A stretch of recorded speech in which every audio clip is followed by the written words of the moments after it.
Hello folks, so I jumped ahead and I applied the compressed charcoal ground to the picture plane for the first step in exercise 11, which is our study of volume and depth. This ground is a little bit darker because the quality of light in my still life that I'm using as my model for this drawing is also darker.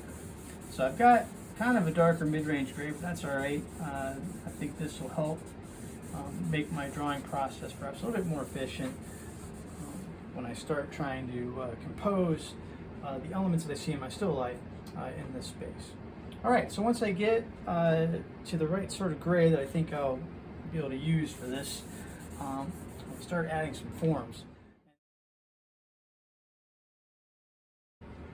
Okay, the ground has been applied for exercise 11, and at this point in our study of volume and depth, I am now finishing up with the contour drawing to help map out the information that I see in my still life, and I've done this in a very general way, describing the general shapes and forms that I am seeing in my still life. So as I move forward with this process, the next part of what I need to do is to locate my general values. My general values consist of basic lights and darks, and I've described some of those using my eraser, right? Using a subtractive technique in certain areas of my composition to show those. And then in other parts of my composition, I've used compressed charcoal in certain spots to add the darker values. And I found most of those, I think, so have them in areas, and they're very basic and they're all over the composition for each one. So as I move forward, I'll always be moving from the general to the more specific, and that's the goal with this sort of step-by-step process of building this drawing layer by layer.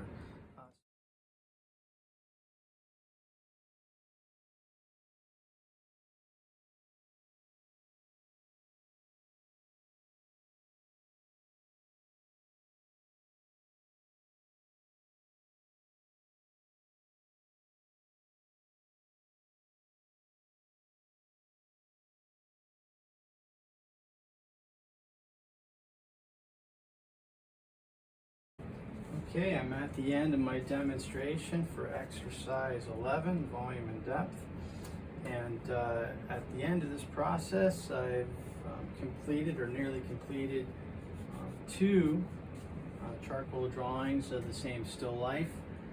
This was the first drawing, and I drew most of the values, refined most of the shapes, was working on the complexity of some other value relationships, and realized I didn't take any progress pics of this one. I just got near the end and then started taking pictures. It wouldn't have been very helpful. So I started a second drawing. The second drawing, I think, is a little bit more refined. I did take progress pics of this drawing, so this is the drawing that you saw in the pictures that led up to this point. So first step, right, was to do a simple contour drawing and sketch of the basic shapes and forms, and then to define what the lightest lights, right, and the darkest darks are going to be, and I did that. And then the second step was to perhaps take a longer look at what your local value relationships might represent, and then other complexities and value relationships that you would see as light fell across, right, the form of your still life. So I did that, and through a lot of sort of reductive and additive work and moving a lot of charcoal pigment across the paper, I started to get some better details, some more resolution to how the darks and lights were interacting, and more complexity to help describe my still life subject matter. So I think in the end, this is a lovely drawing. It has some excellent qualities here in the light. Here in sort of the cavernous darkness, it creates a nice depth relationship, which is one of the objectives of this study.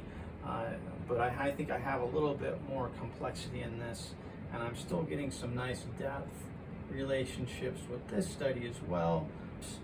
Perhaps a third study would bring even better results, and that is always an option. I think for charcoal drawing, the more you look at the medium, in relationship to what you're trying to describe in your observations through a drawing process, you're going to find more and more ways to refine what your technique represents for this kind of skill set and this kind of medium. So perhaps one more. I like what I've got here. Nice details in the light, nice little details here in the handle. I love this sort of interior space that's being created through the complexity of values that are being organized in this shape.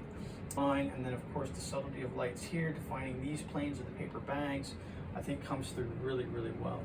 Charcoal drawing for observation can be done in this way. For your perspective study, it can be done in this way for the developing expression exercise, as well as our gesture exercises. So good luck, and I hope this demonstration was helpful and you're able to utilize some of the information in this video. All right, see you later.